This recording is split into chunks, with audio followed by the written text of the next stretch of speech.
मेरे को बड़ी खुशी है, बड़ी खुशी हो रही है। अभी जैसे कि हमारे इस वीकली सेशन की परंपरा है, यदि किसी के पास कुछ वैल्यूएबल शेयरिंग है जो कि हम इसमें मतलब किसी हमारे दूसरे पार्टिसिपेंट की लाइफ में कंट्रीब्यूशन उसका हो सकता है, तो क्रिस्प में शेयरिंग करनी है। आप जरा डिजिटल हैंड रेज कीजिए ताकि राजेश जी आपको अलाउ करेंगे फिर शेयरिंग के लिए, यदि किसी के पास है तो।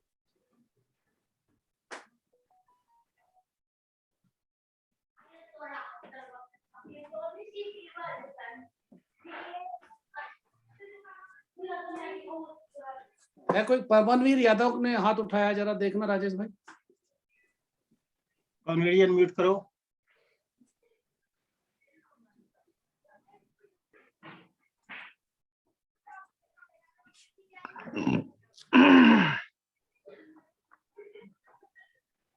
अभी अनम्यूट हो आप, अभी म्यूट हो पवन जी।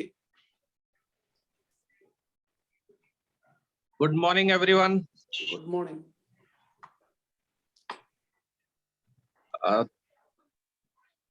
राजेश राठौर भाई का बहुत धन्यवाद। वो हमेशा हम सबको एक प्लेटफॉर्म पे मिलाने का काम करते हैं। अजय सर का बहुत धन्यवाद। कुलदीप बोलिया सर का बहुत धन्यवाद। Thank you so much sir. आप FPRT बोर्ड में हमेशा अपना समय देते रहते हैं। और मेरी शेयरिंग सर कुछ ऐसी है कि अभी मेरे 2 पॉलिसी हुए थे 1-1 करोड़ के, 8-8 लाख रुपए का प्रीमियम था। तो अंडर राइटिंग से रिलेटेड मेरी 2 चीजें हैं। हुआ ये कि पार्टी का 10 लाख रुपए का ITR था और प्रीमियम 8 लाख रुपए, दोनों भाइयों का सेम। तो ब्रांच ने कहा कि होगा नहीं, मैंने कहा जरूर होगा। तो हुआ ये कि हमें एक भरोसा रहता है कि हमारे पीछे एक इतनी बड़ी स्ट्रेंथ है कि हम जो चाहते हैं वो करवा लेते हैं। तो मैंने अतुल सर को फोन किया और अतुल सर ने मुझे कई आइडियाज दिए, जिसमें मतलब उनकी वाइफ, मुझे लगता है कि ये सब औरों के भी काम आ सकता है। वाइफ की और उनकी ITR के हिसाब से उनकी इनकम मैंने मेंशन कर दी, बिल्कुल भी 1 रुपया ज्यादा नहीं लिखी। सर ने कहा कि जो मैच हो रही है, अगर ITR भी मांग ले तो वही होनी चाहिए। और चेतन सर को फोन किया, दोनों का मार्गदर्शन मुझे मिला और मेरे केस एक बार में पास होके नंबर लग गए। जबकि और एक चीज के लिए सुरेश अरोड़ा सर का और धन्यवाद करना चाहूंगा। मेरा एक अभी 50 लाख रुपए का केस आया था कुछ दिन पहले, जीवन उमंग में बच्चे की पॉलिसी थी। मेरी आवाज आ रही है सर सबको? आ रही है। था। और उसके लिए मैंने 1 सप्ताह तक बहुत लोगों से बात की। ये लगाइए LIC के मैं डिवीजन ऑफिस भी गया, सबसे बात की, बट कोई तरीका मुझे नहीं मिला और पार्टी टर्म इंश्योरेंस को करवाने को एग्री नहीं थी। तो मैंने अरोड़ा सर को फोन किया और उन्होंने 5 सेकंड में मेरा सॉल्यूशन दे दिया। कह रहे अगर MM साहब हमारे MHR दे दें तो हो सकता है विदाउट मैचिंग इंश्योरेंस। हालांकि फिर अतुल सर से बात हुई तो उन्होंने कहा कि यार पार्टी को बताओ कि इतना प्रीमियम तुम्हारा कम होके तुम्हें टर्म इंश्योरेंस ज्यादा मिल जाएगा और 18 साल के बाद बच्चे को कम हो जाना है, जबकि बच्चा 25 से कमाएगा, तो ये भी एक गैप तुम्हारा जो 7 साल का है वो भी कवर हो जाएगा। और 50 लाख रुपए को जो पैसा मिलेगा, यहाँ तो सिर्फ प्रीमियम वेव हो रहा है, लेकिन 50 लाख रुपए को बैंक में रखेंगे तो 3 लाख रुपए का प्रीमियम वैसे ही पे कर देंगे और 50 लाख भी बचा रहेगा। और ये बात जब मैंने पार्टी से की तो वो तैयार हो गया और बाद में मैंने उसका 80 लाख रुपए का टर्म इंश्योरेंस कर दिया। तो जो हमारे प्लेटफॉर्म की एक ताकत है सर, उसके लिए मैं आप सभी का धन्यवाद करना चाहूंगा कि हमें ऐसा मार्गदर्शन मिलता है कि हमें ये होता है बस पार्टी से पैसा लेके आना, बाकी हमें कोई चिंता नहीं रहती। हमें पता है कि हम एक फोन करेंगे और हमें ऐसा सॉल्यूशन मिल जाएगा कि जिसका कोई जवाब नहीं है। तो क्योंकि ये रियल एक्सपीरियंस है। तो sir thank you so much, आप सभी का एक बार पुनः बहुत धन्यवाद। ऐसे ही हमें मार्गदर्शन करते रहें और जल्दी आपको MDRT की न्यूज देंगे, एकदम नजदीक है। Thank you so much sir, thank you, thank you all of you. नमस्कार। राजेश भाई कुछ बोलना चाह रहे हैं श्रीलंका से? सबको जय श्री राम। साथियों, मैं कोलंबो जा रहा हूं और कोलंबो क्यों जा रहा हूं बताना चाहता हूं कि भगवान राम जब अयोध्या लंका जा रहे थे तो रास्ते में जितने वनवासी थे, ग्रामवासी थे, उनको साथ लेकर गए थे। पर जब वापसी आए तो भरत का इतना दबाव था कि मैं प्राण छोड़ दूंगा, इसलिए भगवान राम को पुष्पक विमान उपयोग करना पड़ा और सीधा श्रीलंका से अयोध्या आना पड़ा। तो इन वनवासियों का धन्यवाद, थैंक्स, एप्रिसिएशन भगवान राम कर ही नहीं पाए, वो काम बाकी रह गया। तो वाल्मीकि ने अपना काम किया, तुलसी ने अपना काम किया। हम कलयुग के कवि क्या कर सकते हैं? तो कलयुग के कवियों ने राष्ट्रीय कवि संगम के माध्यम से ये प्रयास किया कि हम श्रीलंका अशोक वाटिका से चलेंगे और भगवान राम का ये जो रास्ता है 6500 किलोमीटर का, इसमें जितने भी गांव वासी हैं, वनवासी हैं, गिरिवासी हैं, उन सबका धन्यवाद, थैंक्स गिविंग सेरेमनी करते हुए निकलेंगे। बाबा सत्यनारायण मौर्य इस यात्रा को लीड कर रहे हैं, जगदीश मित्तल जी हमारे साथ हैं और भारत के हजारों हजार कवि इस यात्रा में जुड़ेंगे। तो मैं इस यात्रा में जा रहा हूं और मेरी शेयरिंग ये है, आपको ये यात्रा का भाव अच्छा लगा तो आप चैट बॉक्स में अपनी भावनाएं मुझे जरूर सूचित करें। और मेरी शेयरिंग ये है, कल मैंने 6 लाख रुपए का प्रीमियम किया है और मैं वो प्रीमियम जमा करके LIC में तब कोलंबो के लिए निकला हूँ। उसके पीछे एक ही कारण था कि मेरे एक मित्र के घर में पोती हुई, यानी कि बेटे के एक पोती हुई। तो मैं उनसे बात की, मैंने बात करने के बाद 5 मिनट में मैंने प्लान समझाया, जीवन उमंग 3 प्लान मैंने बना के ले गया था, जीवन उमंग, जीवन लक्ष्य और जीवन लाभ। लेकिन तीनों के जब मेरे सामने रखे तो उन्होंने चूज किया जीवन उमंग चूज किया और 6 लाख रुपीज का प्रीमियम मैं लेके मैंने एक LIC में केस कल डिपॉजिट कर दिया है और अब मैं निकल रहा हूँ श्रीलंका के लिए। आपने मुझे ध्यान से सुना, बहुत बहुत धन्यवाद। अभी मैं चाहूंगा, अभी हमारे पास ना 2 दुखद खबरें भी हैं। एक तो हमारे LIC के डिविजनल मैनेजर SDM साहब श्री LC पीपल जी का कल देहांत हो गया हृदय गति रुकने से। बहुत ही डायनामिक पर्सनालिटी थी और मैं मानता हूँ कि उन्हें हर कोई परिचित होगा उनसे। और एजेंट्स फ्रेटर्निटी के लिए तो वो मानिए कि आपका मतलब एक बहुत बड़े सपोर्टर थे। मैंने देखा है, हमारे दोस्त नीरज तिवारी जी का वो ऑफिस एडवांस नहीं हो रहा था तो हम चले गए थे मिलने, तो उन्होंने कहा तुम चाय पियो, मैं चाय मंगाता हूँ। जब उन दिनों वो हमारे DO2 में MM होते थे और जब तक हमने चाय खत्म नहीं करी तब तक ब्रांच से फोन आ गया कि आपका फेस्टिवल एडवांस तैयार हो गया। इस तरह के वो सपोर्टर थे। और हमारे जो विजय शर्मा जी हैं, हमारे वरिष्ठ मेंबर हैं PRT के, उनके पिताजी का भी देहांत हो गया, मुझे आज सुबह खबर मिली है। तो मैं चाहता हूं कि 2 मिनट का मौन हम इन दोनों दिवंगत आत्माओं के लिए रखेंगे, उसके बाद हम विधिवत सेशन शुरू करेंगे।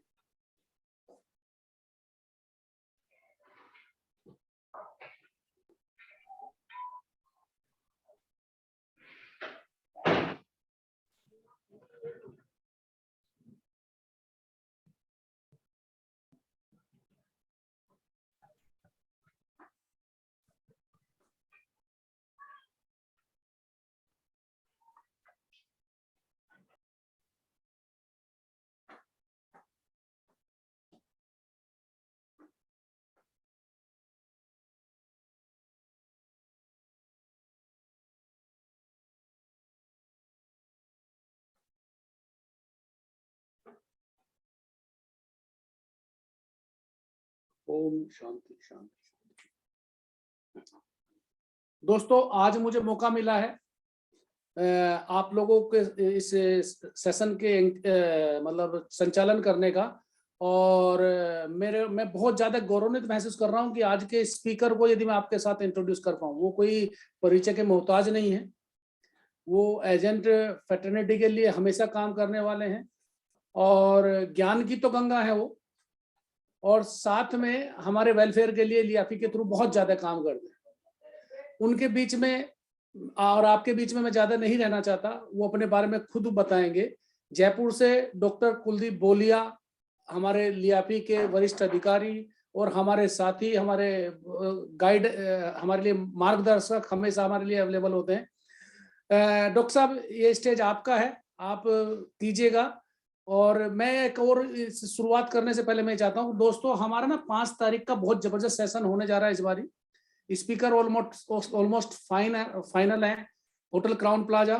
और मैं चाहता हूं इस बारी हमारे कम से कम 200-250 मेंबर इसमें होने चाहिए, क्योंकि तो वो आपको पहले ही रजिस्ट्रेशन करना है या पहले ही सीट बुक करनी है मेंबर्स के अलावा, यदि कोई आना चाहता है। क्योंकि इस बारी ये मतलब मार्वलस होने वाला है। हमारे सारे प्रोग्राम बहुत फंटास्टिक होते हैं, पर ये बहुत जबरदस्त होने वाला है। इसके बारे में हम थोड़ी देर में बात करेंगे, लास्ट में थोड़ी बहुत बात कर लेंगे। तो डॉक्टर साहब स्टेज आपका है, आप प्लीज शुरू कीजिए। नमस्कार दोस्तों। वैसे तो मैं अपने आप को इसी प्लेटफॉर्म का ही एक सदस्य मानता हूं और मैं इस प्लेटफॉर्म से बहुत कुछ सीखता हूं।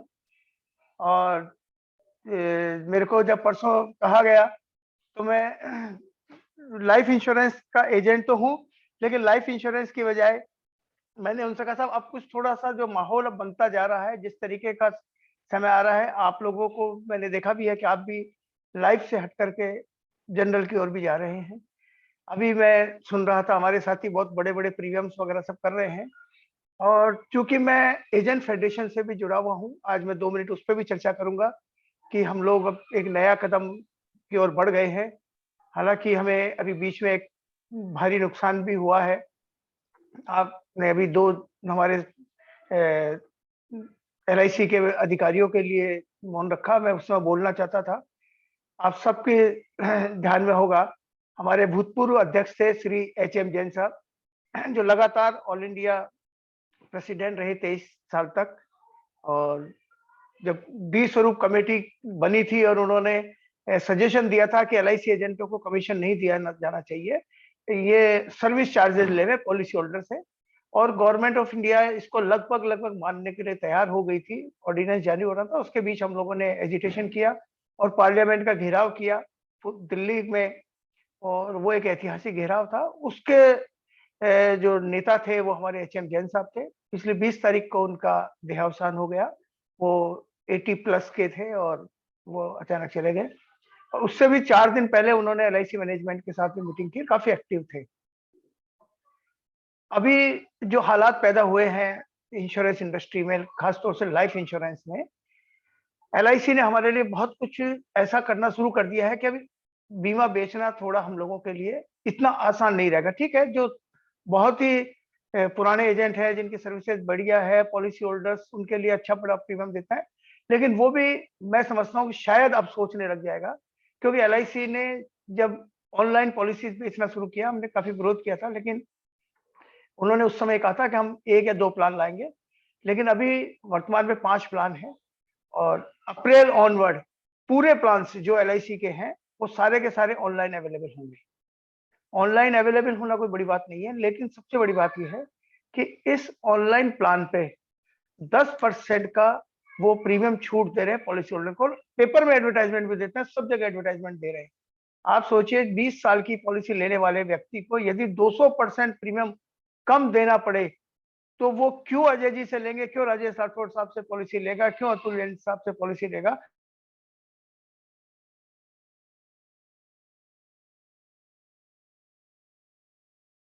का 10,000 रुपये पर ईयर प्रीमियम का छूट मिलता है, तो वो मैं नहीं समझता कि वो हमारे साथियों से पॉलिसी लेगा, वो ऑनलाइन ही जाएगा।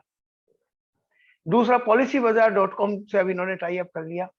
policybazaar.com से टाई अप करने का मतलब आप जानते हैं कि पूरे मार्केट को वो खराब कर देता है, तो वो भी अब उसी तरीके से प्लान बेचेगा जिस तरीके से जनरल इंश्योरेंस को उन्होंने खराब कर रहा है।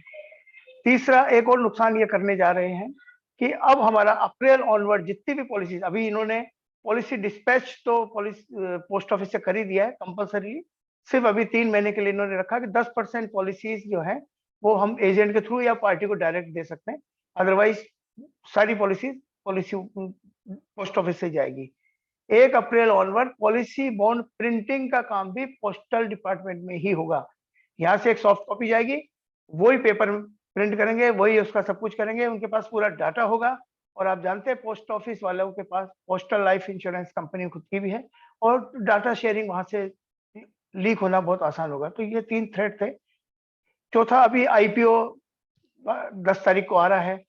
हमने बहुत प्रयास किया था, 2020 से ही हम कोशिश में थे, लेकिन उसमें हमको शेयरिंग नहीं दी, और स्टाफ को उन्होंने 5 शेयरिंग दी है, कोटा फिक्स किया है, पॉलिसी होल्डर के लिए कोटा फिक्स किया वहाँ, ठीक है। लेकिन जिस सेक्शन के तहत उन्होंने स्टाफ को दिया उसी सेक्शन में हमारा रिक्रूटमेंट होता है, लेकिन हम लोगों को 1% भी शेयरिंग उसमें अलग से रिजर्वेशन नहीं रखा। इन सब चीजों को लेकर के हम लोगों ने एक जो डर था उसका दूर किया। उसका कारण यही था कि हमारे LIC के बहुत सारे अलग-अलग हिस्से बने हुए हैं।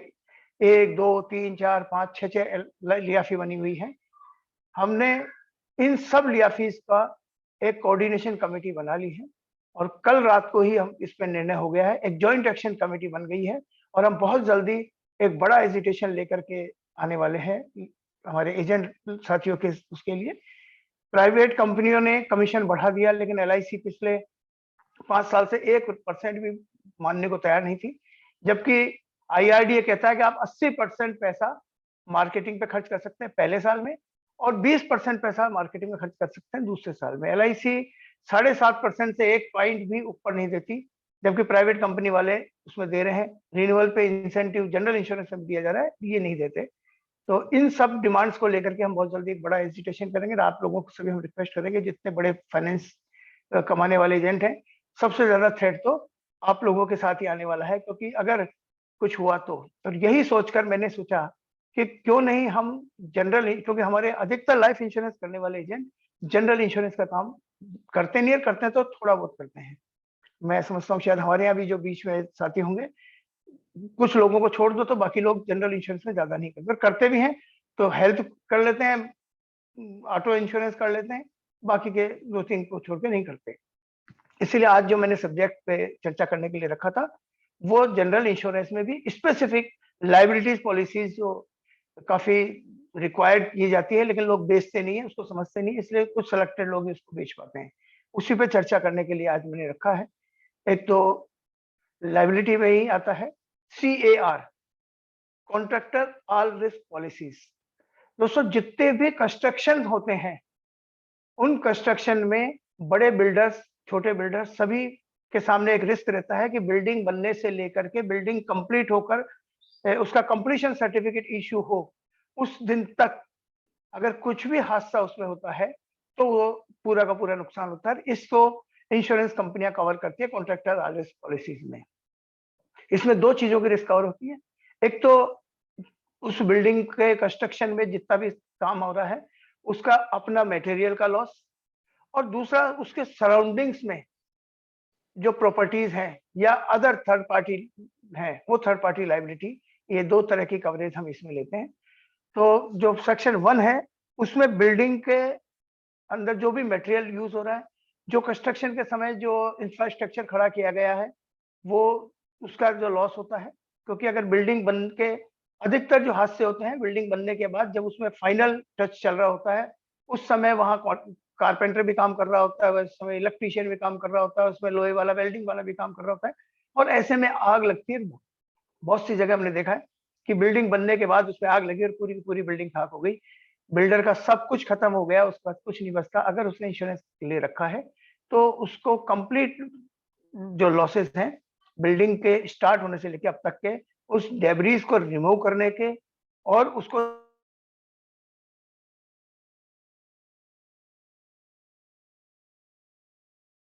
और टोटल वैल्यू को देख करके उसका सम एश्योर्ड डिसाइड होता है, और टेन्योर उसको देना होता है कि ये बिल्डिंग वो 3 साल में बनाएगा, 2 साल में बनाएगा, 4 साल में बनाएगा। उसके हिसाब से उसका प्रीमियम कैलकुलेट होता है, और वो प्रीमियम चाहे तो वो लमसम दे, लेकिन बड़े बिल्डर का क्योंकि प्रीमियम लाखों लाखों रुपए में आता है तो वो लमसम नहीं देके और वो उसको पार्ट में करता है। तो 4 साल की बिल्डिंग में, 3 साल की बिल्डिंग में या 2 साल की बिल्डिंग का कंस्ट्रक्शन हो, उसमें लास्ट 6 मंथ को छोड़ करके बाकी के में वो क्वार्टरली या हाफ ईयरली उसमें डिवाइड किया जा सकता है। बहुत ज्यादा बड़ा सम एश्योर्ड होता है तो मंथली भी वो उसका प्रीमियम पे कर सकता है, लेकिन लास्ट जो टेन्योर उसका पीरियड खत्म होता है उसके 6 महीने पहले पहले पूरा प्रीमियम उसका जमा होना चाहिए। दूसरा सेक्शन इसमें होता है उसकी सराउंडिंग्स में जो लाइबिलिटी है। जब भी कोई बिल्डिंग बन रही होती है पता चलता है उसके बगल में 2 बिल्डिंग ऑलरेडी 10-10 मंजिल की बनी हुई है।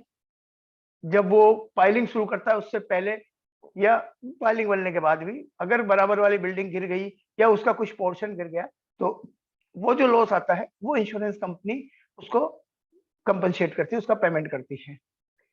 उस बिल्डिंग के बनते समय बहुत सारे लोग आसपास में से गुजर रहे होते हैं, कोई व्हीकल गुजर रहा होता है।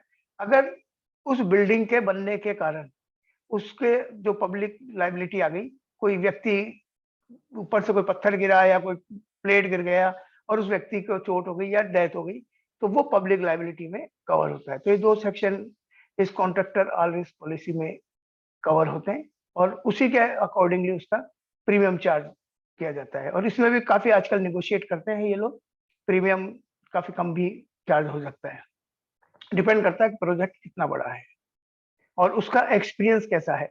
इन सब चीजों पे कैलकुलेट करके और इसका प्रीमियम डिसाइड होता है। दूसरा जो है erection all risk policy, EAR। आज बहुत बड़े बड़े प्रोजेक्ट्स इंडिया में बन रहे होते हैं, उसमें मशीनरी इरेक्ट होती है, उसका जो मशीनरी है उसके इरेक्शन से, मतलब उस बिल्डिंग, उस प्रोजेक्ट के इरेक्शन से लेकर उस प्रोजेक्ट के कंप्लीट होने तक जितने भी उसमें एक्टिविटीज हो रही होती है उन सब का वो कवर करते हैं इरेक्शन ऑल रिस्क पॉलिसी में। इसमें जो मटेरियल यूज हो रहा है, जो रॉ मटेरियल आ रहा है, जो फिनिश बनने के तैयार हुआ है, उस दिन तक यदि कोई डैमेज होता है, एक्सेप्ट उसके डिजाइनिंग डिफेक्ट के कारण अगर कोई लॉस हुआ है तो वो कवर नहीं होगा। उसके अलावा सब तरह का, उसमें अर्थक्वेक आ जाओ, उसमें कोई फ्लड आ जाए, तूफान आ जाए, आग लग जाए, ये सारी तरह की जो नेचुरल कैलेमिटीज हैं, स्पेशल पेरिल्स हैं, इन सब से जो भी लॉस होगा वो सारा का सारा उसमें कवर किया जाएगा। और तीसरा होता है WC, workman compensation. Workman compensation ये पुराना नाम है, आजकल इसका नया नाम हो गया है एम्प्लॉइज लायबिलिटी पॉलिसी। जो भी वर्कमैन कंपनसेशन पॉलिसी है वो ना केवल बिल्डिंग्स में काम आती है, ये हर जगह काम आती है।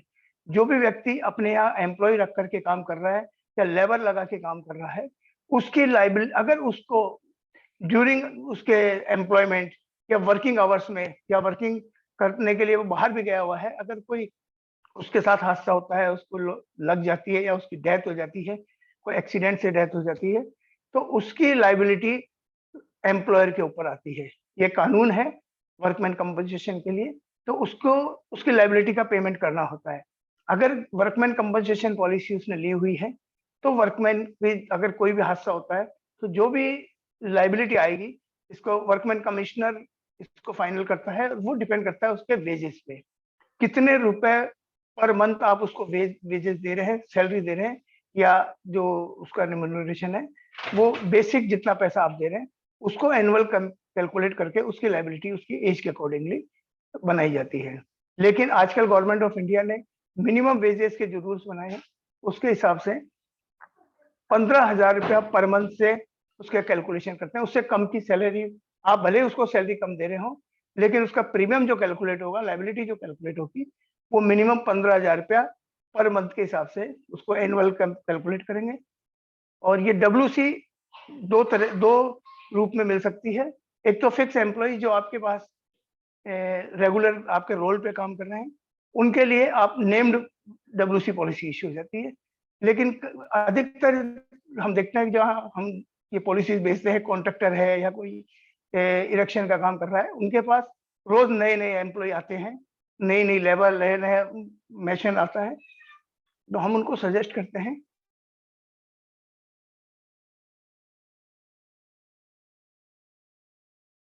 कि जो आदमी 10 दिन काम कर रहा था वही आदमी कंटिन्यू करे।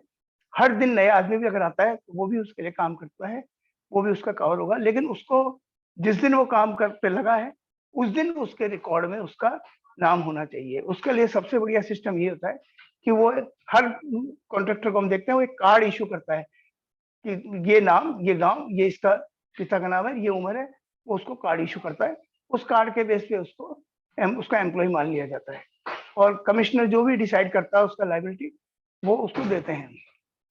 इस WC पॉलिसी में कुछ एड ऑन भी ले सकते हैं, क्योंकि जो अगर छोटा मोटा कोई हादसा हुआ है, उसकी चोट लगी है या उसका फ्रैक्चर हुआ है, प्लास्टर बंधा है, तो ऐसे में फिक्स मेडिकल एक्सपेंसेस का ऑप्शन लेकर के बहुत मामूली सा प्रीमियम लगता है, लेकिन उसको फिर कमिश्नर के यहाँ जाने की जरूरत नहीं होती। इंश्योरेंस कंपनी 50,000 तक का, 1 लाख तक का जो भी आपने अगर ऑप्शन लिया है, तो वो उसका पेमेंट उसको मेडिकल एक्सपेंसेस के रूप में मिल जाता है। उसके लिए सिर्फ मेडिकल डॉक्टर की उसको रिसिप्ट चाहिए होती है और उससे पेमेंट वो बहुत इजीली कर देते हैं। ये पॉलिसी आजकल बहुत ज्यादा पॉपुलर है और चूंकि इससे लीगल लायबिलिटी भी होती है एम्प्लॉयर की, तो वो इस पॉलिसी को लेते हैं। इस तरीके से प्रोफेशनल इंडेमनिटी पॉलिसी भी आजकल काफी पॉपुलर है और अधिकतर हॉस्पिटल्स जो हैं डॉक्टर्स के लिए, जो लॉ फर्म्स हैं वो अपने एडवोकेट्स के लिए, सीए के लिए ये प्रोफेशनल इंडेमनिटी पॉलिसी भी बहुत इजीली हम लोग सेल कर सकते हैं।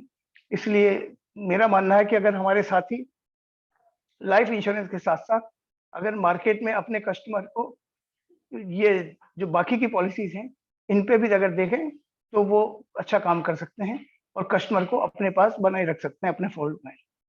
क्योंकि मोटर इंश्योरेंस पॉलिसी जो है वो आजकल हमारे लिए मुश्किल हो गई है। लगभग सभी कंपनियों ने नेशनल टाई अप कर रखे, जितने भी मैन्युफैक्चरर्स हैं गाड़ियों के, तो हमसे ज्यादा प्रीमियम कम उनका आता है। या policybazaar.com पर एको जैसी इंश्योरेंस कंपनी आ गई जो मोटर में जीरो कमीशन के नाम पर बेच करके प्रीमियम बहुत कम कर रहे हैं। तो वहां जो हमारा मार्केट कम हो रहा है उसको हम इन लाइबिलिटी पॉलिसीज को अगर थोड़ा सा हम स्टडी करके बेचेंगे तो हमारा मार्केट जो है वो इंटैक्ट रहेगा और हमारा कस्टमर हमारे से दूर नहीं जाएगा। तो ये 4 प्रोडक्ट के लिए मैं आप सबको सजेस्ट करूंगा कि हमें इस पे काम करना चाहिए लाइफ इंश्योरेंस के साथ साथ। अब आपका अगर कोई इसमें कोई क्वेश्चन है तो वो आप हमसे पूछ सकते हैं। साथियों, यदि किसी का कोई क्वेश्चन है, वैसे एक क्वेश्चन मेरा है डॉक्टर साहब, मैंने किसी चार्टर्ड अकाउंटेंट के लिए प्रोफेशनल इंडेमनिटी प्रपोज की थी जी, लेकिन वो इंश्योरेंस कंपनी ने, नेशनल इंश्योरेंस कंपनी ने उस वक्त ये बोल दिया कि नहीं, मतलब वैसे तो अवेलेबल है पर हम अंडरराइट नहीं करते वकीलों और चार्टर्ड अकाउंटेंट के लिए। वो डरते हैं इसलिए। हाँ, वो लेकिन इंटेंशनली वो ना कुछ उनकी इंटेंशन ठीक नहीं होती, ऐसा वो उन्होंने बोल दिया। नहीं, लेकिन वकील के वो लेने के लिए नुकसान इसलिए नहीं है सर वैसे, क्योंकि वकील खुद थोड़ी उसमें क्लेम ले रहा है या चार्टर्ड अकाउंटेंट खुद क्लेम नहीं ले रहा। आजकल बहुत ज्यादा प्रॉब्लम्स आती है। जैसे बड़ी जितनी भी कंपनियां हैं उसमें आप डीएनडो पॉलिसी बहुत आराम से, लाइबिलिटी में एक और पॉलिसी है D and O, directors and officers coverage policy. ये डीएनडो पॉलिसी लगभग जितनी भी बड़ी कंपनीज हैं वो लोग ये पॉलिसी लेके रखते हैं। इसमें सबसे बड़ी बात ये होती है सर कि अगर किसी कंपनी में कोई काम था, कोई अभी जैसे जितने ये फ्रॉड हुए हैं, कंपनियां भाग रही है, उसमें जो एक्चुअल एक्यूज्ड होता है वो तो चेयरमैन वगैरह वगैरह होते हैं, लेकिन इनमें दो तीन डायरेक्टर बड़ी कंपनियों में अदर्स होते हैं जिनका कहीं फाइनेंशियल इन्वॉल्वमेंट नहीं होता, लेकिन जब केस दर्ज हुआ तो वो सब इन्वॉल्व हो जाते हैं। इसमें सबसे बड़ी बात यह है कि डी&ओ में अगर आपने कवर ले रखा है तो अगर केस हुआ या सपोज करिए उसको जेल भी भेज दिया, तो जितनी भी लीगल एक्सपेंसेस हैं वो सारे के सारे इमीडिएट इंश्योरेंस कंपनियां पे करना शुरू कर देती है। क्योंकि अगर किसी पे केस हुआ तो उसे बड़ा से बड़ा वकील करना पड़ेगा अपनी बेल के लिए, बड़ा से बड़ा वकील उसको करना पड़ेगा, तो उसकी जो भी फीस है वो सारी की सारी फीस अनलिमिटेड इंश्योरेंस कंपनी पे करेगी। चाहे बाद में साबित हो जाए कि आप एक्यूज थे, लेकिन लीगल फीस तो इंश्योरेंस कंपनी पे करेगी और वो भी अपने आप में बहुत बड़ी होती है। इसलिए डी&ओ पॉलिसीज मैं आजकल काफी अपने क्लाइंट्स को दे रहा हूँ, क्योंकि सभी ने प्राइवेट लिमिटेड और लिमिटेड कंपनियां में काम कर रहे हैं और इन लोगों को लेते हैं। इसलिए तो आप उसको अगर टाटा AIG में ट्राई करते हैं, टाटा AIG लाइबिलिटीज पॉलिसीज में बहुत एग्रेसिवली काम करता है और अपने आप में उनका रेट्स भी बहुत कम।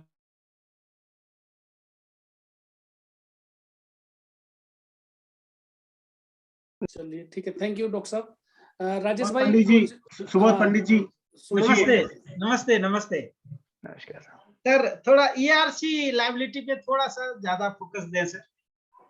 ERC ना, इरेक्शन, आजकल बहुत जैसे प्लांट्स वगैरह जो लगते हैं ना, ये विंड प्लांट्स लग रहे हैं, सोलर प्लांट्स लग रहे हैं, इनके इरेक्शन की जो लाइबिलिटीज आती हैं ये टूट जाते हैं या चोरी हो जाते हैं, वहां से खुल के चले जाते हैं, इनको कवर करने का काम करता है ये। इवन मैन्युफैक्चरिंग कंपनी में भी ERC ले सकते हैं सर? मैन्युफैक्चरिंग में तो CR जाएगा सर, क्योंकि मैन्युफैक्चरिंग में तो रोज काम चलेगा। नहीं, मैन्युफैक्चरिंग एस्टैब्लिश जब होता है, जैसे एस्टैब्लिश होता है तब ले सकते हैं ना? हाँ बिल्कुल ले सकते हैं। Correct. Thank you sir, thank you very much, thank you. और प्रीमियम बहुत अच्छा आता है, इसमें कंपटीशन भी नहीं है, इसमें कोई कंपटीशन नहीं है, कोई ज्यादा डिस्काउंट नहीं मांगता, क्योंकि बहुत कम कंपनियां काम करती है। सरकारी में जैसे न्यू इंडिया बहुत एग्रेसिवली काम कर रहा है, यूनाइटेड तो बात ही करने को तैयार नहीं होता, डरता है, बहुत लॉस में है। न्यू इंडिया अच्छा है सर, न्यू इंडिया अच्छा है। न्यू इंडिया देखिए, अभी चारों कंपनियों में सबसे ज्यादा प्रॉफिटेबल कंपनी में न्यू इंडिया ही है। और वाह। प्राइवेटाइजेशन जो होने जा रहा है वो भी यूनाइटेड का और नेशनल का होने जा रहा है। न्यू वाह। इंडिया इंडिपेंडेंटली काम करेगा।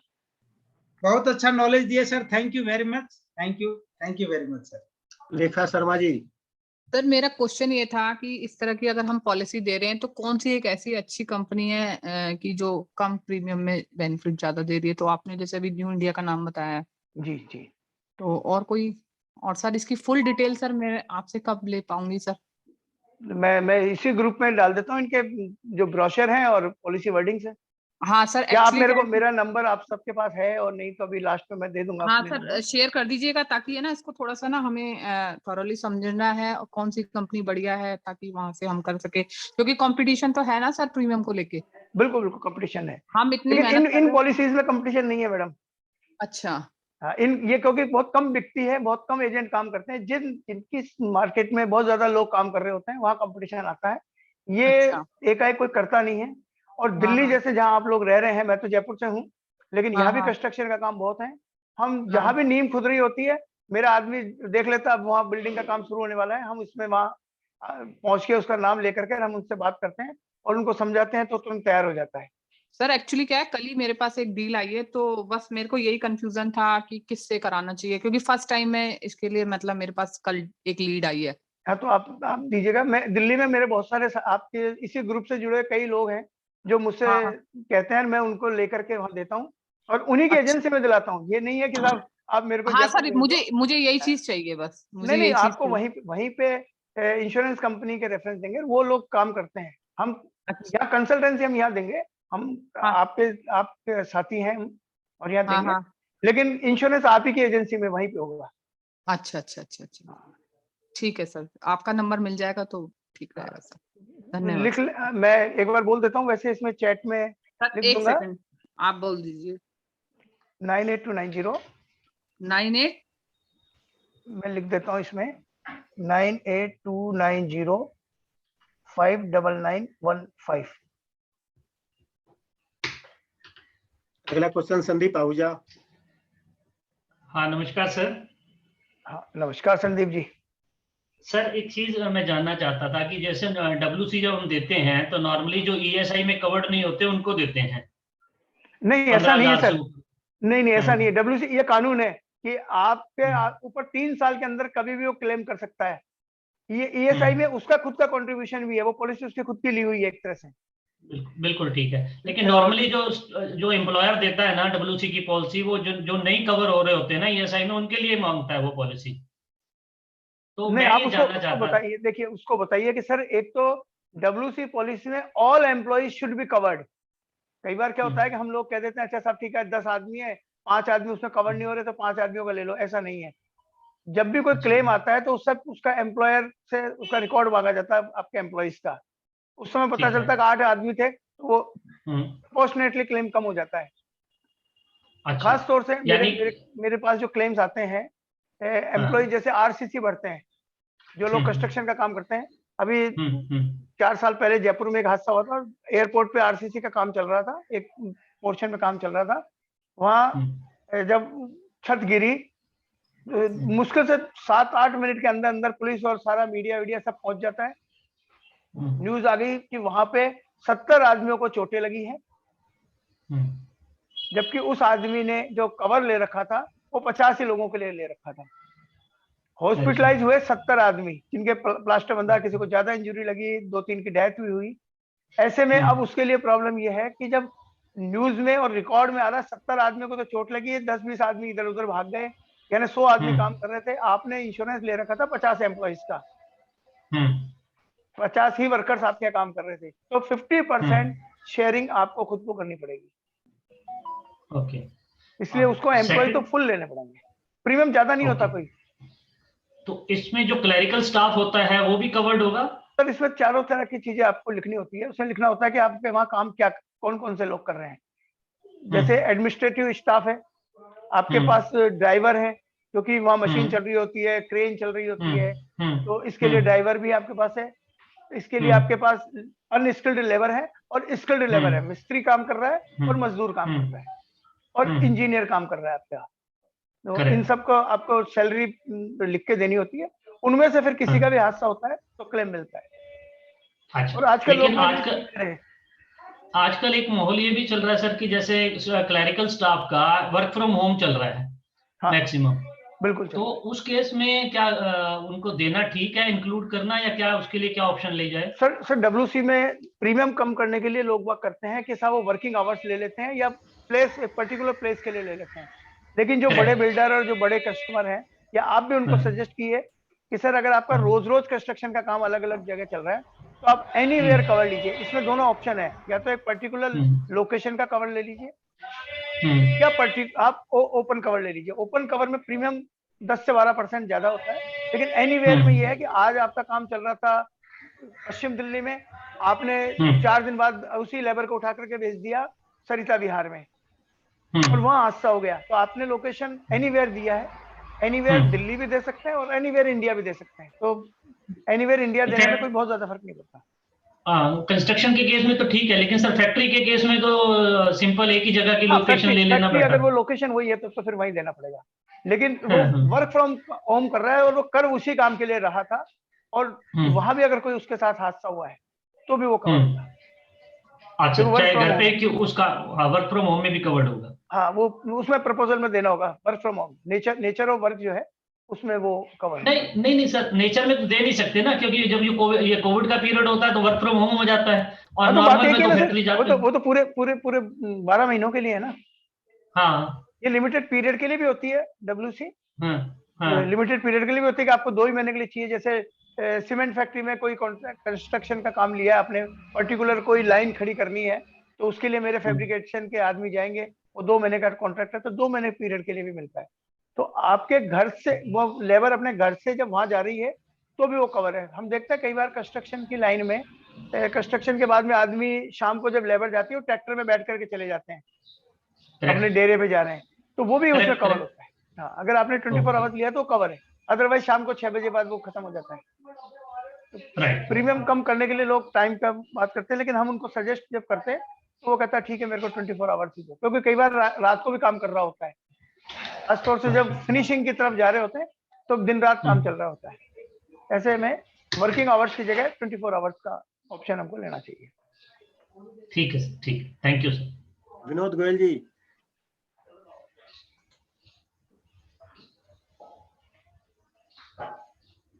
हाँ विनोद जी, आप अपने आप को अनम्यूट कीजिए सर। अनम्यूट कर रहा हूँ। हाँ, नमस्कार जी। हाँ नमस्कार भैया। आपका संबोधन बहुत अच्छा लगा और मैं लगभग 35 साल से इस फील्ड में हूँ। हाँ हाँ सर। सीखने की कोशिश करी, परंतु दिक्कतें बहुत आती हैं। बहुत आती थी, कई जगह कंपटीशन की भी दिक्कत आती थी कि लोग प्रीमियम जो है कम देते थे प्राइवेट वाले जा जाके। एक तो ये बात थी। दूसरा ये था कि एक मेरे डॉक्टर थे, उनके पास प्रोफेशनल इंडेमनिटी पॉलिसी थी। उनके ऊपर किसी ने केस किया, 2-3 बल्कि काफी टाइम के बाद किया, तो उन्होंने अपना वकील करके और अपना केस लड़ रहे थे। उन्होंने हमारी इंश्योरेंस कंपनी को इन्फॉर्म नहीं किया, परंतु नहीं किया। बाद में उन्होंने हमें बताया कि मेरा ऐसे ऐसे केस चल रहा है, मेरी पॉलिसी है, उसमें क्या करना है।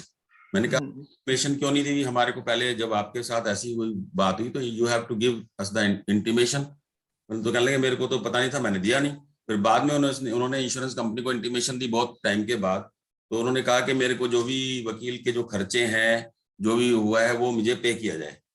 तो is that possible? Number 1। Number 2, जो कंस्ट्रक्शन पॉलिसीज की बात है, उसमें क्या होता है कि जैसे हम दिल्ली में हैं, दिल्ली में कुछ रूरल एरियाज में जो कंस्ट्रक्शंस हो रहे हैं, मतलब प्रॉपर्टी डीलर या मतलब दे आर इलीगल, वो पैसे दे दे के बिल्डिंग्स बना रहे हैं बड़ी बड़ी। तो क्या हम उनको ये पॉलिसी दे सकते हैं? सर पॉलिसी हम उनको बिल्कुल दे सकते हैं, वो कहाँ कंस्ट्रक्शन कर रहा है इससे मतलब नहीं है। अगर रेगुलेटरीज ने अगर उसकी प्रॉपर्टी को तोड़ा है इरेगुलरिटी की वजह से, जैसे दिल्ली नगर निगम है या महानगर निगम जो भी है, अगर वो उसको तोड़ते हैं उसके पैसे उसको नहीं मिलेंगे। वो तो नहीं तोड़ने देते ना, वो पैसे दे देते हैं उनको। वो भले ना तोड़ो, कोई दिक्कत नहीं। पैसे देते हैं, अगर वो हमारा जो कवर है इलीगल, मतलब दैट इन एज वो उससे इंश्योरेंस कंपनी को मतलब नहीं है कि वो किस ग्राउंड पे बना रहा है। उसके बिल्डिंग का कंस्ट्रक्शन जो कर रहा है हम उसको कवर कर रहे हैं, उसकी लीगल लायबिलिटीज को कवर नहीं कर रहे हैं। अगर उसने इलीगल बनाया, एनक्रोचमेंट के तहत अगर उसको तोड़ना पड़ा या तोड़ दिया गया तो वो कवर नहीं होगा, तो क्योंकि वो अदरवाइज उसका कवर। जो कंस्ट्रक्शन होता है वो कोई किसी कंसर्न से वो अपना वो नहीं लेते हैं, हाँ कोई बात, हाँ कोई उससे नक्शा मत नहीं, कोई कुछ नहीं, उससे किसी नहीं डीजे से या पूछते किसी वो। से भी कोई परमिशन नहीं लेते हाँ उससे नहीं पूछते वो। हैं और बनाना शुरू कर देते हैं बेसमेंट से लेकर और 8-10 बिल्डिंग। बिल्कुल बिल्कुल, उससे उनका इंश्योरेंस कंपनी का कोई मतलब नहीं है। ये ले सकते हैं पॉलिसी, हाँ वो पॉलिसी ले सकते हैं। मतलब insurance company will not ask भी इसका लीगल हाँ, कुछ नहीं मांगते, प्रॉपर्टी कोई का अप्रूव्ड मैप नहीं मांगते, वो सिर्फ हाँ। उससे प्रोजेक्ट कॉस्ट मांगते हैं, उसका प्रोजेक्ट पीरियड मांगते हैं और उसका इंश्योरेंस कवर करते हैं। Like that. वो डॉक्टर की जो हम- बात हाँ पहला डॉक्टर question- के बारे में ये है कि हर इंश्योरेंस कंपनी का एक टाइम फ्रेम होता है, लेकिन अगर उससे डिले हुए हैं तो आपको सिर्फ एक रीजन देना होता है और इंश्योरेंस कंपनी 99% उसको वेव कर देती है। लाइफ इंश्योरेंस में भी आप देखिए कई लोग 10-10 साल बाद में आकर के क्लेम करते हैं, साहब मेरे को तो पता ही नहीं था, मेरे पापा ने पॉलिसी ले रखी थी, अब ये जी। मेरे को एक आपके यहाँ से नोटिस आया तो पता चला कि मेरे पापा की पॉलिसी, मैंने भी क्लेम कराया जयपुर में। जब उसकी पेडअप पॉलिसी के मैच्योरिटी के पीरियड आया तो पता चला कि साहब उनके पापा ने कोई पॉलिसी ले रखी थी और वो पॉलिसी मैच्योर हो रही है और पेडअप पड़ी हुई है क्योंकि उन्होंने प्रीमियम दे दिया था। जब उसकी पीरियड देखा तो पता चला कि जब उनकी डेथ हुई थी उससे पहले ये पॉलिसी इन्फोर्स थी, तो डिले इन्फॉर्मेशन में वो वेवर मिलता है। बट डॉक्टर ने जो फीस वकील को दी अपनी तरफ से, हाँ वो मिलेगी सर, उसको खाली अपना जो उसने इंटीमेशन लेट दी है उसको वेव करवाना है, उसको कोई वेव इंश्योरेंस कराना है, कंपनी उसको नहीं। हाँ उसका अमाउंट मिलेगा। हाँ तो उसको मिलेगा, तो वो वेव कर देते हैं। उसको रीजन देना होगा कि मेरे को ये जानकारी नहीं थी जानकारी कि नहीं, इसमें मेरे ये कवर होता है, ये ऐसे तो कोई दिक्कत नहीं है। ही कैन क्लेम हाँ बिल्कुल। Thank you very much. और इसी के लिए अगर वो इसके बेस पे डिनाई करते हैं तो वो कोर्ट में चला जाएगा। ओके। हाँ जैसे कोर्ट में भी 3 साल का पीरियड होता है, लेकिन जी। 3 साल बाद भी अगर कोई पार्टी जाती है तो कोर्ट कैन वेव इट कि भाई ठीक है आपके पास ये जानकारी नहीं थी, तो वो उसको क्लेम देते हैं। एक क्वेश्चन हो रहा है, हाँ जैसे होता है कि भी हर इंश्योरेंस कंपनी जो है कोटेशन अपने हिसाब से देती है। अब जी। मेरे पास तो एजेंसी एक ही होती है, जैसे मेरे पास ओरिएंटल की है, मेरे बेटे के हाँ। नाम लोम्बार्ड की है। अब हाँ। आप पता है टाटा एजी या बजाज वाले अच्छी प्रीमियम दे देते हैं, तो हाँ। हम कैसे मतलब लें और कहाँ कैसे दें ताकि वो हमारे को उसका बेनिफिट मिले? सर वैसे तो हम लोग अभी आजकल थोड़ा सा इस पे आपस में एक दूसरे को शेयर करके काम कर रहे हैं, लेकिन मैं अच्छा। आपकी जानकारी के लिए बता दूं कि कल जो हमने जॉइंट एक्शन कमेटी बना ली है, हम पिछले 1 साल से परस्यू कर रहे हैं इस मैटर को। आईआरडी में मैंने अप्रैल 2021 में परस्यू किया था, लेकिन बदकिस्मती हमारी है कि अभी आईआरडी का चेयरमैन नहीं है, रिटायरमेंट सुभाष कुंतिया जी जब चेयरमैन रिटायर हुए उसके बाद से अभी तक चेयरमैन नहीं बने हैं। और नेक्स्ट चेयरमैन जो हमें उम्मीद है कि एमआर कुमार जो एलआईसी के चेयरमैन है वो आईआरडी चेयरमैन बनने वाले हैं, इसलिए वो पोस्ट को खाली रखा गया है। हमने अभी एक डिमांड की हुई है दोस्तों, आप लोगों को बता दूं कि आईआरडीए जब बना था 1999 में, तब सिर्फ और सिर्फ इंश्योरेंस डायरेक्ट जो इंश्योरेंस एजेंट्स हैं उन्हीं का लाइसेंस था और ब्रोकर्स के लिए लाइसेंस था। उसके बाद इसमें काफी अमेंडमेंट करते गए, कॉर्पोरेट एजेंट बनाए। कॉर्पोरेट एजेंट को पहले एक करने का एक की परमिशन थी, फिर 2 को दी, बैंकों को परमिशन नहीं थी, अब बैंकों को उन्होंने परमिशन दी।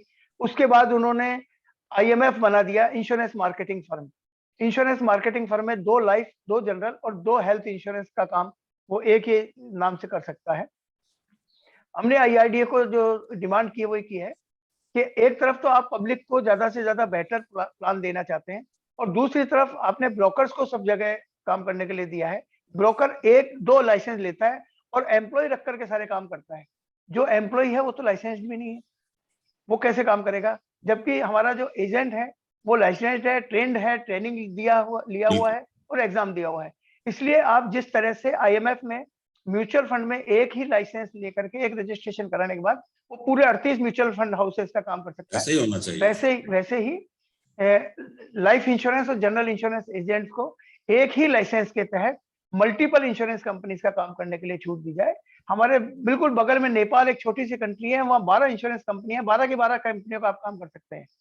मेरे पास भी नेपाल का लाइसेंस है, वहाँ कोई आपको बाउंडेशन नहीं है कि आप सिर्फ नेपाल रॉयल नेपाल का ही काम करेंगे या वहाँ के जो एलआईसी का जो इंश्योरेंस है उसका करेंगे, नेशनल किसी का भी कर सकते हैं।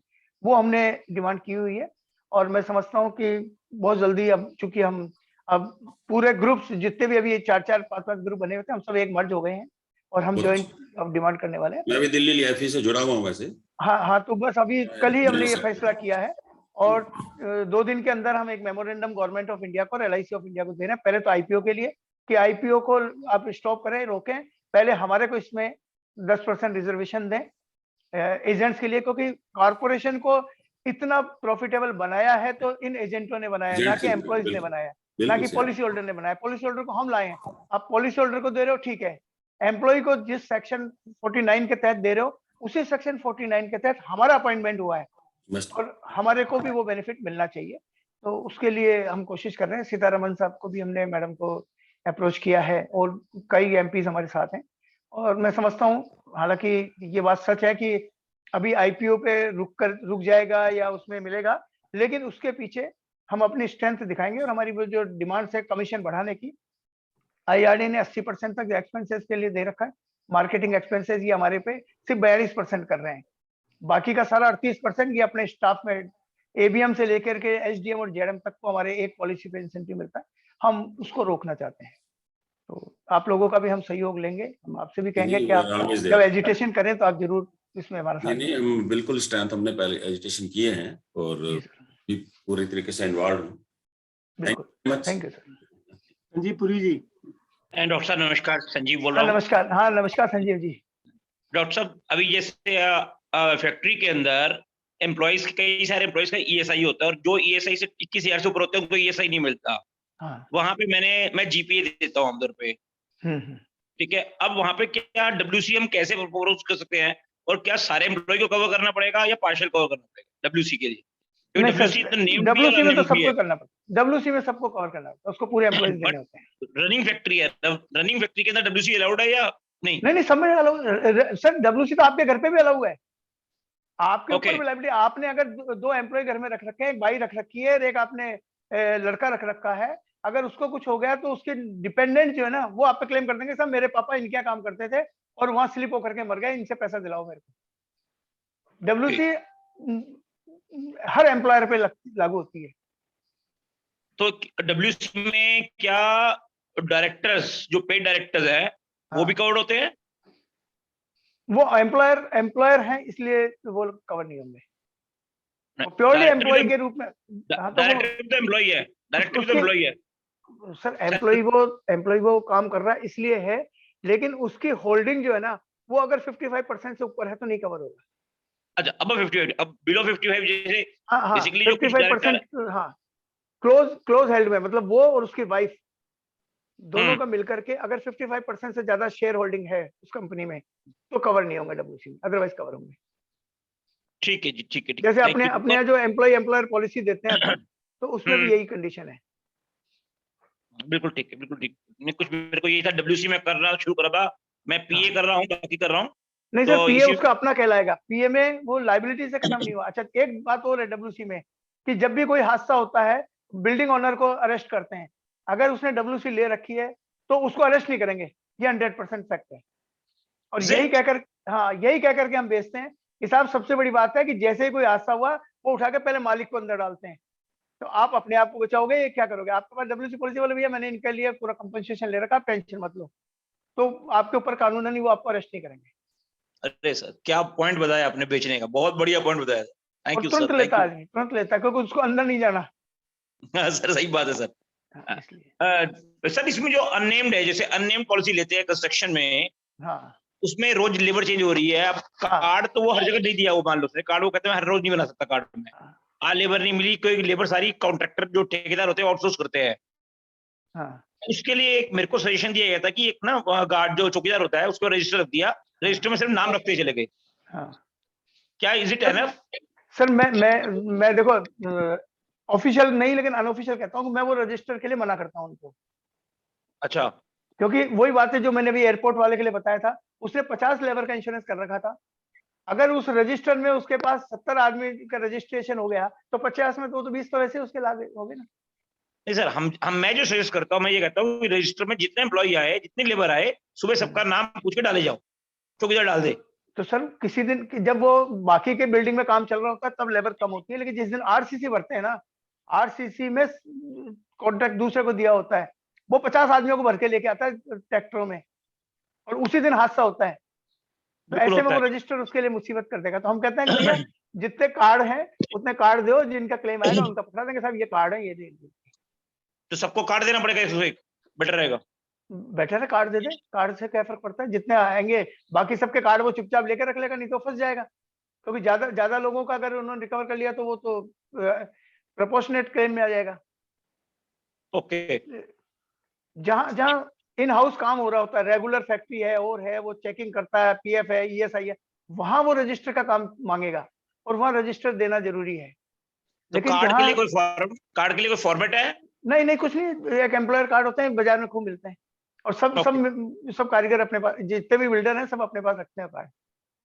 वो कार्ड पे ही उसका एडवांस लिख देता है, कार्ड पे सैलरी लिख देता है। तो खाली डब्ल्यूसी में एक ही चीज होती है कि एम्प्लॉय जिसकी डेथ होती है वो तो होता नहीं है, वो तो भले ही आपके साथ वफादार हो, उसके परिवार वाले 2-4 महीने बाद आके क्लेम कर देते हैं, क्योंकि जैसे ही मरा 10-12 दिन बाद उसका वकील उसके पास घर पहुंच जाता है, बोले तू क्लेम कर दे मैं करा दूंगा। वो पहुंचता है कोर्ट में और वो कहता है मैं एम्प्लॉय था, आपको सिर्फ एक बार जाके कहना है कि हाँ ये मेरे एम्प्लॉय था, मैं इसको इतनी सैलरी देता था, बस। उसके बाद आपकी लाइबिलिटी खत्म, आपका कोई लेना देना नहीं है, इंश्योरेंस कंपनी जाने वो जाने। और insurance company out of court आजकल सेटल ज्यादा करती है सरकारी को छोड़ के। टाटा एआईजी तो उसी समय उसके एड्रेस लेता है, पहुंच जाता है, कि वकीलों का चक्कर कम करके वो कहता है ले ले पैसे जा और एग्रीमेंट कर दो। मैं आईसीसी भी करता हूँ, टाटा भी करता हूँ, आईसीआईसी भी करता है सर, आईसीआईसी भी बहुत एग्रेसिव है, दोनों कंपनी एग्रेसिव है बहुत। एक्चुअली सर इनको ही पता है कि अगर ये 10 साल में सेटल होगा तो जो उसकी 6 साल की लड़की है वो 16 साल की हो जाएगी 10 साल बाद। तो जज के सामने रोएगी, कहेगी मेरी शादी करनी है, पैसे चाहिए। तो वो देखते हैं आज ये 4 लाख में सेटल होगा, 10 साल बाद ये 40 लाख में सेटल होगा। चलिए अभी क्या है कि हमारे पास कुछ और पार्टिसिपेंट है जिन्होंने हाथ उठाया हुआ है, मैं चाहता हूँ सभी को मौका मिलना चाहिए। डॉक्टर विजेंद्र हुड्डा जी। जी बोलो। हाँ डॉक्टर साहब नमस्कार। हाँ नमस्कार। सबसे पहले बहुत बहुत धन्यवाद, आपने इतनी बेहतरीन जानकारी दी हमारे को, और आप हम सब एजेंट बिरादरी के लिए इतना काम कर रहे हैं sir, I am salute you. और डॉक्टर साहब सबसे पहले मेरा क्वेश्चन है, जैसे आपने कहा हम डब्ल्यूसी पॉलिसी, कार पॉलिसी हम सजेस्ट करते हैं, तो हम अपने जो क्लाइंट को क्या बताएं कि भैया उसको क्या क्या रखना चाहिए, कल वो क्लेम आएगा तो उसको क्या क्या चाहिएगा, ताकि उसका भी सेफ्टी हो और उसको लगे कि मैं उसकी बेहतरी के लिए जा रहा हूं। तो कल को कोई एम्प्लॉय का क्लेम करता है तो उसके पास क्या क्या होना चाहिए, भैया तुझे रखना चाहिए, ताकि कल को कोई दिक्कत है तो वो फिर एजेंट को सारे ब्लेम कर देता है, आपने मुझे ये नहीं बताया, आपने मुझे वो नहीं बताया। तो हम उसको क्या बता के चलें ताकि वो अपने आप को सेफ रखे और हम भी उसमें आफ्टर सेल सर्विस भी बढ़िया दे पाए।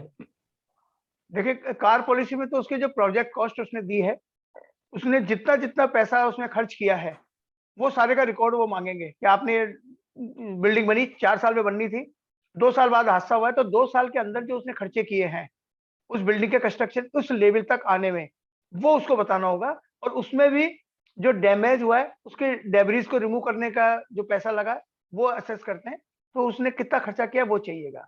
और डब्ल्यूसी में जैसा मैंने आपको बताया कि उसके पास उसका सिर्फ एम्प्लॉयर के पास उसका रिकॉर्ड होना चाहिए, वो आदमी उसके काम करता था, बस, और कुछ नहीं चाहिए। निर्मल अग्रवाल जी।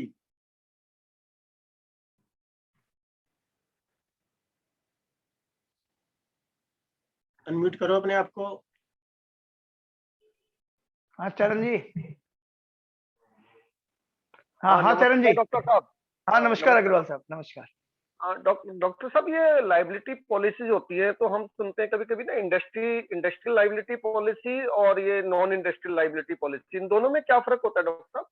नहीं सर, लाइबिलिटी तो एक सब्जेक्ट है, एक डिसिप्लिन है, उसमें ही पॉलिसियां होती है अलग अलग। जैसे प्रोफेशनल है वो भी लाइबिलिटी में आता है, ये लाइबिलिटी हेड में आती है सारी पॉलिसियां। कार पॉलिसी जो है, ईआर पॉलिसी जो है, वर्क डब्ल्यूसी पॉलिसी जिसको आजकल एम्प्लॉय लाइबिलिटी पॉलिसी कहते हैं, ये सारी, और थर्ड पार्टी लाइबिलिटी, इवन जो बड़े बड़े डिपार्टमेंटल स्टोर हैं वो भी पब्लिक लाइबिलिटी पॉलिसी लेके रखते हैं। सब जगह बिकती है, होटल्स वाले बहुत ज्यादा लेके रखते हैं क्योंकि होटल्स में क्लेम बहुत आते हैं।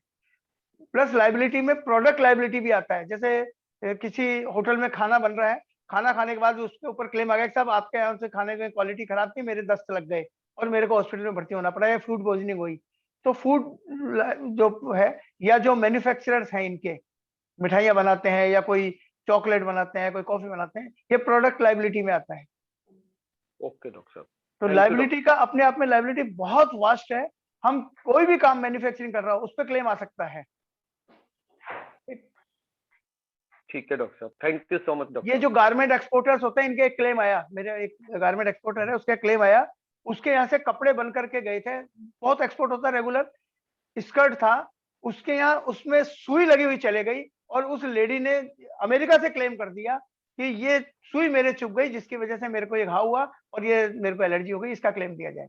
और कई कई हजार डॉलर्स में उसको क्लेम आया था, क्योंकि वो प्रोडक्ट लायबिलिटी उसने ले रखी थी, तो कवर हो गया। ठीक है डॉक्टर साहब, थैंक यू। Ji sir. एक अतुल जैन जी का क्वेश्चन है, कुछ एजेंट को ओआरसी रिलीज नहीं हो रहा है आईसीसी का, उसका क्या समाधान हो सकता है सर? अतुल जी आप खुद पूछो।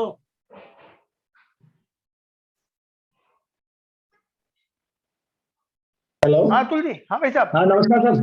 हाँ नमस्कार सर। कुछ कंपनियां जैसे ओआरसी रिलीज नहीं कर रही काफी दिनों से, तो भाई कई महीनों से पता लग रहा है कि भाई ओआरसी नहीं आ रहा, तो उसका क्या क्या रीजन हो सकता है सर? ओआरसी क्यों नहीं आ रहा इंश्योरेंस कंपनी से?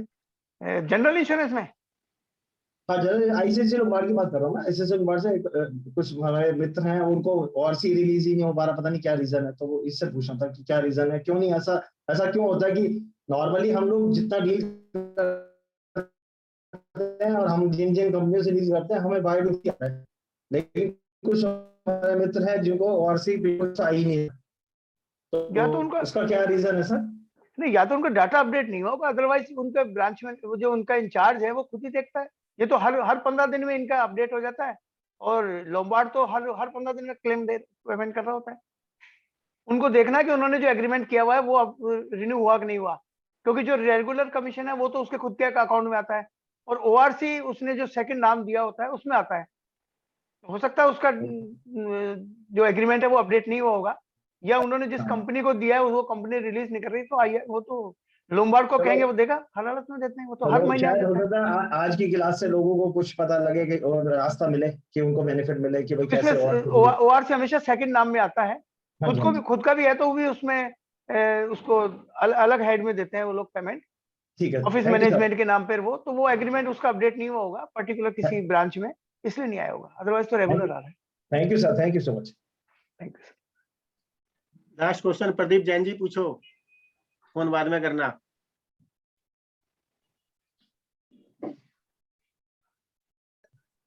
थैंक यू राजेश भाई। डॉक्टर साहब नमस्कार। नमस्कार प्रदीप जी, नमस्कार।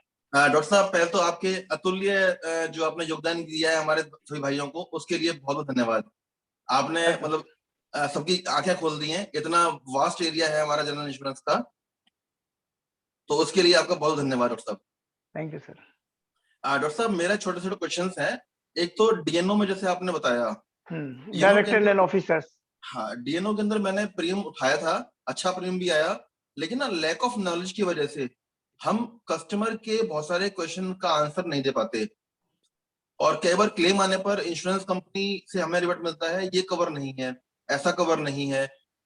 तो उस चीज के लिए सेम अभी डॉक्टर हुड्डा ने ही पूछा था कि लायबिलिटी इंश्योरेंस के अंदर डब्ल्यूसी पॉलिसी या फिर सीआर पॉलिसी के अंदर या फायर पॉलिसी के अंदर जनरली सर्वेयर की तरफ से लास्ट में ये आता है जी कि आपने ये प्रिकॉशंस नहीं लिए, या आपने ये चीज नहीं दिखाई, ये डॉक्यूमेंट नहीं है, या ये चीजें कवर नहीं होती। उन चीजों को हम कैसे ओवरकम कर सकते हैं? सर इसमें पॉलिसी वर्डिंग्स को हमें एक बार हर जो भी हम प्लान बेचते हैं उसके ब्रोशर के साथ साथ पॉलिसी वर्डिंग्स को हमें जरूर पढ़ लेना चाहिए। होता क्या है कि जब हम प्रपोजल दे रहे होते हैं हम कई चीजों को ओमिट कर जाते हैं या ध्यान नहीं रह पाता, और बाद में वही हमारे लिए समस्या हो जाती है। अभी मेरे पास एक लाइव एग्जांपल है, जयपुर में एक फैक्ट्री में आग लगी, और इंश्योरेंस मेरा नहीं था, किसी और के रेफरेंस से मैंने क्लेम सेटलमेंट का काम उससे लिया। मैं क्लेम सेटलमेंट का भी परसेंटेज पे काम करता हूँ। उसने बैंक से पॉलिसी ले रखी थी और बिल्डिंग की, क्योंकि उसने बिल्डिंग इंश्योरेंस फाइनेंस लिया था, बिल्डिंग का इंश्योरेंस बैंक ने कर दिया, और policybazaar.com से उसने ऑनलाइन अपने स्टॉक का इंश्योरेंस तो बैंक ने किया था, और बिल्डिंग का इंश्योरेंस उसने policybazaar.com से किया। अब देखिए policybazaar.com ऑनलाइन करता है, उसको पॉलिसी होल्डर को पता ही नहीं कि क्या भरना है क्या नहीं भरना है। उसने अपने लोकेशन में बिल्डिंग का एड्रेस दे दिया, और पोर्शन में उसने अपने ग्राउंड फ्लोर पे रहता है, ग्राउंड फ्लोर दे दिया। खुद की बिल्डिंग है, रेजिडेंस है उसका नीचे ग्राउंड फ्लोर पे, सेकंड फ्लोर पे, और थर्ड फ्लोर पे उसकी फैक्ट्री लगी हुई थी, सिलाई की मशीनें लगी हुई थी, 40 मशीनें थी, और टीन शेड लगा हुआ था। क्लेम आ गया, FIR हो गई, सब कुछ हो गया, सब कर दिया, बैंक को सबमिट कर दिया। बहुत दिनों तक जब क्लेम नहीं मिला तब मुझे मिला। मैंने कहा भैया तेरे को क्लेम मिलेगा ही नहीं, क्योंकि मैंने सबसे पहले उसकी पॉलिसी पढ़ी। जो रिस्क लोकेशन है वो रेजिडेंशियल है, उसने क्लियर कट लिखा हुआ रेजिडेंशियल, और कवर ग्राउंड फ्लोर, जबकि फैक्ट्री में आग लगी है 3rd फ्लोर पे। उसमें सिर्फ एक शब्द लिखना था, ड्वेलिंग यूनिट। ड्वेलिंग का मतलब एक ही बिल्डिंग में कई तरह के काम होते हैं, तो वो कवर हो जाता। वो ड्वेलिंग नहीं लिखा, इसलिए वो मर गया, क्योंकि उसमें वो रहता भी है और उसमें काम भी चलता है। जरूरी नहीं इंडस्ट्री को इंडस्ट्री में ही लगाया जा सके। आप अपने घर पे भी सिलाई का काम करते हैं, वहां भी आप कवर लेना चाहते हैं, तो आपको ड्वेलिंग लिखना होगा। वो ड्वेलिंग नहीं लिखा और 2nd फ्लोर नहीं लिखा और क्लेम आ गया, तो उसको नहीं मिला। इसलिए कई बार हम पॉलिसी अगर पढ़ ले आते ही, तो पॉलिसी आने के बाद भी उसमें अमेंडमेंट कराया जा सकता है, एंडोर्समेंट हो जाता है। डॉक्टर साहब, जो जैसे आपने बताया कि पॉलिसी वर्डिंग या उसकी टेक्निकलिटीज पढ़ लेनी चाहिए, जो उसकी लैंग्वेज होती है डॉक्टर साहब, कई बार इतनी टफ होती है, मतलब इतना, मतलब हमें समझ हमारे सर के ऊपर से निकल जाती है वो। तो इसीलिए मैं सजेस्ट करता हूँ सर, हमें अपने सर्वेरों से भी दोस्ती रखनी चाहिए। मेरे को भी नहीं समझ में आती। मेरे को ये जो जूम है, या मैं कुछ अब करने लगा हूँ वैसा, लॉकडाउन ने मेरे को जूम में काम करना सिखाया। अभी भी मेरे को ये करना पड़ता है, मेरे पोते को बुलाता हूँ, बेटा इसको जरा सा चालू कर दे। तो सीखने में क्या दिक्कत है? हम सर्वेयरों से दोस्ती रखिए, सर्वेयर क्या क्या कमियां निकालता है वो बता देगा।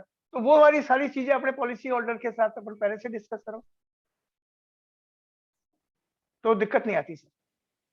ये बात सही है कि इसकी पॉलिसी के वर्डिंग जो है इतने टेढ़े होते हैं, कई बार नहीं समझ में आता, लेकिन गूगल गुरु बैठा हुआ है, उसमें फट से डालो और वो 4 ऑप्शन से उसको पढ़ा देता है, तो उसको कर लेंगे। और सारे प्रोडक्ट मत बेचो, 3-4 प्रोडक्ट पे मास्टरी करो और उसी पे काम करते रहो, तो भी हम आगे बढ़ जाएंगे। फिर 4 महीने बाद फिर दूसरे प्रोडक्ट पे मास्टरी करेंगे, फिर बढ़ेंगे, तो कर लेंगे। ठीक है जैन साहब, आपका म्यूट हो गया। जैन साहब म्यूट हो गए आप।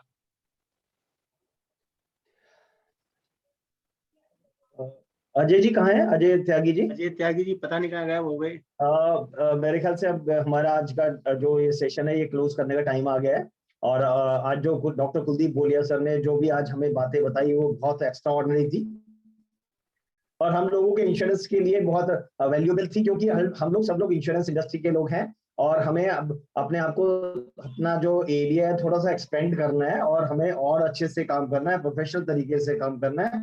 सब लोगों से फिर इतनी विनती है, जो भी आप काम करें पहले उसकी नॉलेज लें, उसके बाद काम करें। ये मत ऐसे बस शुरू कर दें कि आपको पता कुछ होना, जैसे अभी कुलदीप सर ने बताया, बोलिया सर ने बताया कि पॉलिसी बाजार से पॉलिसी ले रखी थी और उसमें क्या लिखा था नहीं पता था, क्लेम आ गया, उस टाइम पे पता लगा कि भाई ये क्लेम में ये कमी थी, सिर्फ यदि उसमें ड्वेल लिखा होता तो क्लेम पेबल होता। तो आप लोग